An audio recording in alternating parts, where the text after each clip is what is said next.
Tinaya ni Tisay ang kanyang kotse na nagkakahalagang 9 milyon habang sinugal ni Tanggol ang kanyang diamante. Ngunit sa kalaunan ay natalo itong si Tisay.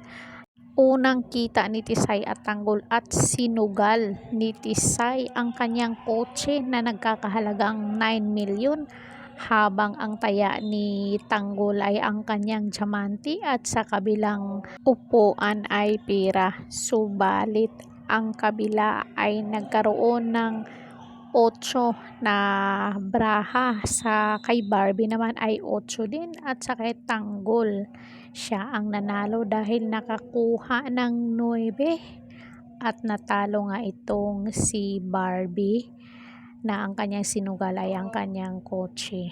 At sabi nga ni Barbie, ingatan mo ang kotse na yan dahil regalo pa yan ng aking daddy.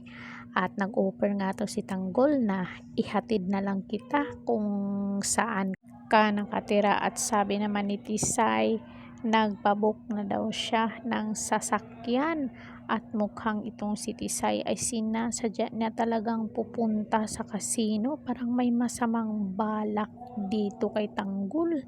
So abangan natin kung ano talaga ang balak nitong ni Tisay, bakit niya sinugal at bakit okay lang sa kanya na natalo siya.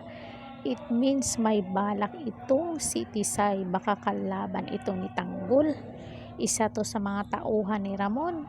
Anong say niya dyan, mga marites? Totoo kaya yung hinala ko na isa itong spicy Tisay? So, yun lang muna ang aking update sa Batang Quiapo. Don't forget to like, share, and subscribe Caridad Official TV para ma-update kayo sa ating mga latest dito sa showbiz at sa latest din na drama. So, dito lang yan mapapanood sa aking channel, Caridad Official TV. Hanggang sa muli. Thank you so much.